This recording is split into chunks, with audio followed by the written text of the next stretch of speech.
Kami barbar untuk Anda.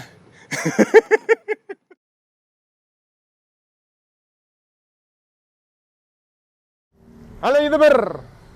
Hari ini kita bikin kontennya mungkin agak panjang proses syutingnya karena nanti akan ada banyak bagian ya. Jadi mulai beberapa hari ini ada kejadian yang sangat bersejarah di depannya Sumber Alam. Apa itu? Ini kita melihat ya, di samping kanan kirinya ini, itu ada alat berat, ada pipa-pipa gede. Ini Pertamina baru nanem pipa BBM. Ini sudah yang ketiga kali pekerjaan sepanjang jalur pipa Pertamina ya. Jadi ini yang ketiga. Yang pertama di daerah sini tuh tahun 70-an. Nah, kenapa kok saya sebut bersejarah? Tahun 70, 80-an itu kayaknya nggak lewat depan sini.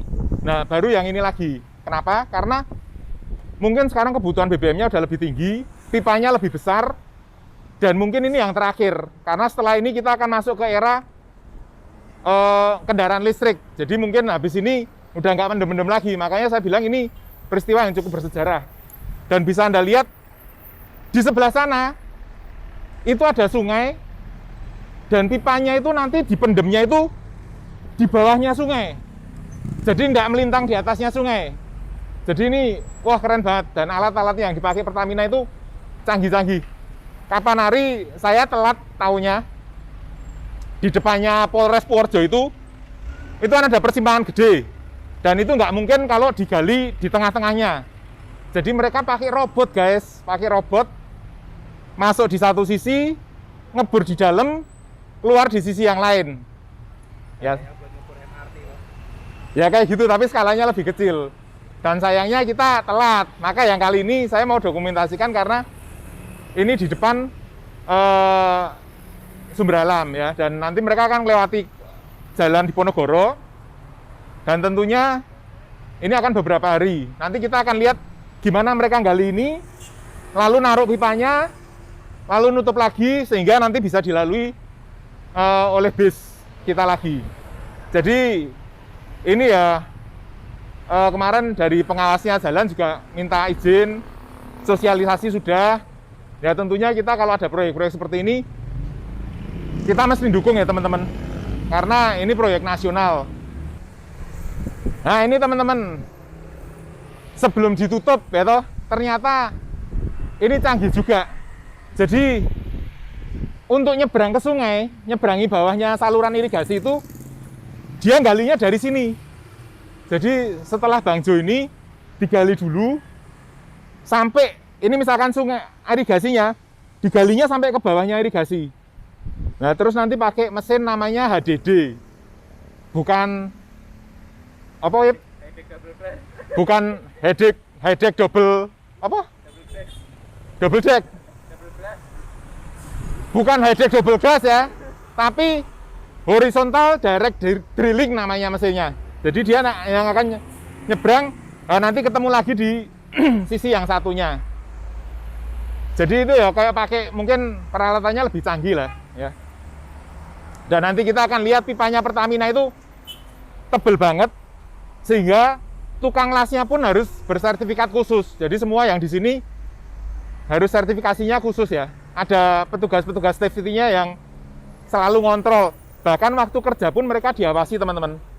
Jadi ini nggak boleh pekerjanya itu udut-udut waktu kerja sambil ngelas gitu, nggak boleh. Ya, ini sangat kerjaan yang sensitif. Dan yang di sini jago-jago semua, udah ada sertifikatnya. Yuk kita lihat pipa-pipanya yuk.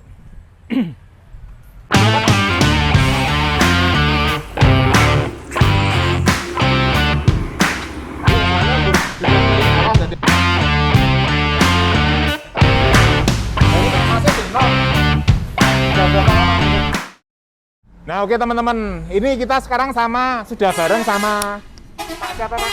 Siswantoro. Pak Siswantoro, ini yang kerja ngelas pipa-pipa ini ya Pak? Iya betul. Pak bisa dijelaskan Pak, prosesnya ngelas ini kan pipa gede banget, lalu tebel. Iya. Ya toh. Nah kemarin tuh saya ngelihat satu sisi dilas, sing satu sisi kok digerindo gitu loh. Nah itu prosesnya gimana, saya dijelasin Pak. Ya, kalau proses dari pengelasan pertama itu namanya kan root. Kalau root bahasa tekniknya kan pembukaan akar itu. Habis root kita digrinding, gerinda. Itu membersihkan kotoran. Baru kita melanjut ke second pass. Second pass kita tidak melakukan grinding lagi. Grinding itu untuk membersihkan kotoran lagi. Baru kita masuk ke filler. Selesai filler, kita bikin jalur biar kelurusan welding itu jadinya yang disebut filler capping. Proses itu baru di cleaning, pembersihan, barangkali ada defect-defect, kotoran-kotoran, nanti akan terjadinya bersih totalitas ya gitu. Setelah itu berarti udah utuh itu Pak? Udah selesai, baru cek visual dari welding inspector. Apakah di situ secara visual ada defect, ada kotoran, ada segala macam, itu menyelesaikan visual ada di welding inspector. Oke, kalau itu udah beres, baru dilakukan NDT, X-ray, radiografi ya, untuk mengetahui kekuatan, kekotoran, dan hasil welding itu benar-benar steril dengan kekuatan yang telah diuji dengan klasifikasi standar migas. Setelah itu baru di coating ya Pak? Di coating, untuk menahan coating itu fungsinya untuk menahan anti karat itu. Oke. Jadi nih teman-teman, ini ngelasnya nggak kayak ngelas bangunan baja besi biasa, karena pipanya ini aja tebelnya mungkin 1 cm lebih ya Pak? Standar 40 mm. Schedule 40. 14 mili? 12,8 kalau nggak salah itu. Jadi karena itu 1 cm teman-teman, yang tadi diceritain Pak Siswanto ya? Pak Siswantoro. Itu bawahnya kan kayak dilas dulu, jadi kayak jejer gini, bawahnya dilas dulu ya Pak? Iya. Itu kawatnya sendiri, khusus. Kalau pakai kawat untuk rootnya itu pakai kawat 60-10. Kalau untuk second pass sampai filler capping pakai kawat 70-10. Oke. Pak, ini nek kayak gini berarti Bapak ada sertifikatnya ngelas ya Pak? Ada, saya melakukan uji kualifikasi standar migas Pak. Itu namanya belajar di mana Pak ngelas gitu Pak? Sebenarnya ini alamiah. Tapi kita melakukan training welding di BLK Cilacap. Awal dasarnya, tapi perjalanan masuk ke pipeline kita berjalan secara alamiah. Oh, berarti istilahnya misalnya saya biasa ngelas, yuk belajar kayak punya Bapak bisa juga ya ke Cilacap itu ya? Kalau untuk ke Cilacap itu batasan-batasan aja Pak, karena di sana kan cuma mengacu standar Depnaker. Oh, kalau di sini kan udah standar migas. Ya. Migas itu mengacu lebih tinggi dari Depnaker. Oke. Ya wes, terima kasih Pak, ini waktunya Pak Siswantoro. Wah ini teman-teman yang garap pipa Pertamina ini berarti para pelaku sejarah gitu.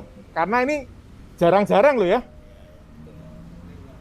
Nah sekarang tak tanya pengalamannya Pak Siswantoro nek pipa migas kayak gini, sing proyek paling gede atau mungkin yang berkesan apa Pak? Kalau untuk jalur sini maksudnya? Ya mana? Wah, ini kan mesti jalannya se-Indonesia loh Pak Siswantoro. Ya betul. Itu. Ya kesannya kita bisa melihat arah perjalanan dari pembangunan ini, karena kita pipeline ini kan mengalur jalur yang panjang dari suatu daerah ke daerah. Jadi kita mengenal satu daerah, mengenal karakter dan pribadi manusia-manusia itu sendiri kayak gitu. Paling jauh di mana Pak ngelas Pak? Saya dari Aceh sampai Papua gitu Pak. Aceh sampai Papua sudah Iya, pernah semua? Sudah. Lepas pantai? Lepas pantai sudah, pipeline bawah laut kemarin di Saipem. Loh, bawah laut ini maksudnya nyelam Pak? Enggak, kita kan ada busmaster gitu kan.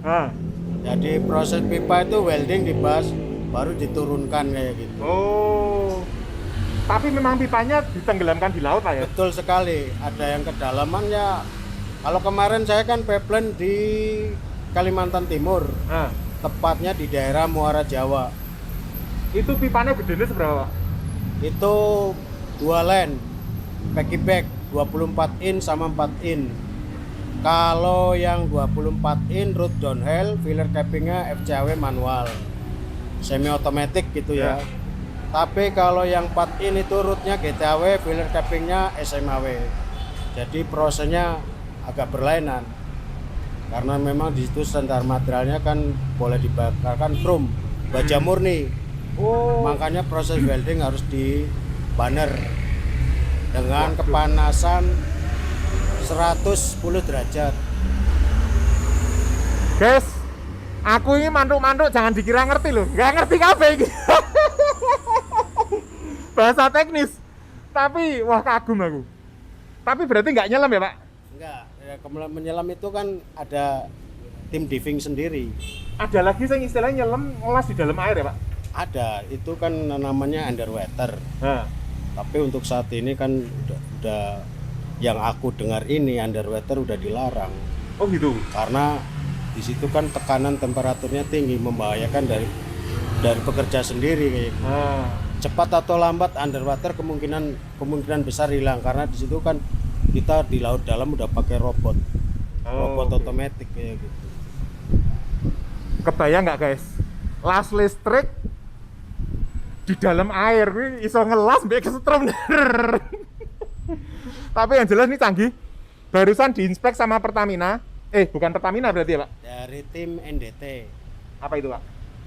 NDT untuk ya ekstra itu, radiografi itu. Oh, jadi ini barusan ada mobil datang. Ini dipasangi garis kuning, ya kan, untuk ngamankan. Mereka yang tadi dibilang Pak Siswantoro ini ngecek las-lasannya pakai X-ray, guys. Jadi ceritane ya toh, kemarin saya ketemu sama Pak siapa itu, umur 70 ya? Pak Budiono itu. Nah, kemarin Pak Budiono umurnya udah 70 ya. Oh iya ya. Dia kemarin cerita bener. Dia kemarin Pak Budiono itu ikut nanam pipa yang pertama di sini tahun 70-an, tapi zaman itu ceritanya masih jadi asistennya Jepang. Ya, itu. Ya. Jadi dia cerita nanti habis dilas itu tadi di X-ray. Jadi kalau di dalamnya itu enggak rapat kayak yang tadi dijelaskan, ya itu dibongkar bagian itu diperbaiki. Itu. Jadi teman-teman nanti kita bisa lihat prosesnya seperti apa gitu loh. Karena enggak semua daerah kan ditanami pipa ini. Ya toh, Pak, mungkin yang di Jawa Tengah bagian tengah, enggak, utara selatan ditanamin ya, Pak ya. Utara kemarin saya ngerjain Semarang Gresik pipa 28 380 kilo Semarang Gresik, tapi udah selesai. Dari main kontraktornya dari PT Wijaya Karya, Kelsri sama Rabana. Oke teman-teman, kalau Anda ada proyek Pertamina, itu kan ada tulisannya di atas pipa Pertamina itu tidak boleh mendirikan bangunan. Itu perlu diketahui ya, karena satu selain berbahaya, itu tuh tanahnya Pertamina gitu. Jadi ya itu haknya Pertamina untuk nanam pipa di situ. Jadi saya sarankan kalau ada ya misalnya pembangunan gini, ya dibantulah. Artinya kita sama-sama toh ini untuk kemajuannya kita juga gitu loh. Ya Pak ya. Oke, ini hari pertama rekaman. Nanti kita lihat Bang Thoyib yang akan melihat ini sampai selesai butuh berapa hari kira-kira, Pak? Mungkinan ini sampai Bank BNI ya mungkin sekitar 3 hari lah bisa selesai. Hah? Serius 3 hari tok? Kayaknya 3 hari sampai Bank BNI bisa selesai. Tuh. Besok mulai kali ya, Pak? Oke. Jadi besok ini di tempat kita yang terdampak ada 3 pintu. Ini pintu yang untuk keluar masuk base. Lalu 2 pintu SPBU. Jadi nanti ya minta tolong ke bapak-bapak ya, Pak. Jadi istilahnya kan sana kan yang lewat truknya Pertamina juga bawa solarnya berapa ton, jadi mesti cukup kuat. Jangan sampai nanti Itu pintu timur dulu yang digali. pintu timur ya. Oke. Ada casing, Pak. Pipa casing, pipa penahan ini. Oh ada. Jadi, sama. Beda, Pak. Sama yang seperti di perempatan itu semuanya kan casing, penahan itu. Ini pipa pipa BBM-nya. Iya. Yang Nanti pipa casingnya ini, mana? Ya itu pipa casingnya itu yang besar itu.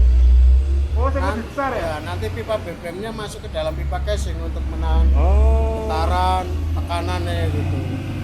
Oh, dan ini nanti ada casingnya ada? Enggak. Enggak, Nah, enggak dilewati enggak ya? Enggak. Oke. Pokoknya yang daerah-daerah vital riskan pasti di casing gitu. Oke. Oke gitu teman-teman, jadi mudah-mudahan videonya ini selesai dalam 3 hari kita lihat kinerjanya, karena ini kerjanya terus-terusan. Malam ya kerja ya Pak? Ya maksimal jam 9 Pak. Sampai jam 9 malam, mulai jam 7 pagi. Oh, oke. Oke Pak, makasih. Nanti sambil tak syuting-syuting dari luar, saya kan tak wani nyemplung gitu. Ya.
Oke teman-teman, ini kerjaan sudah selesai ternyata. Jadi saya kemarin keluar kota, habis bikin konten yang pertama itu, saya keluar kota mungkin 4-5 hari.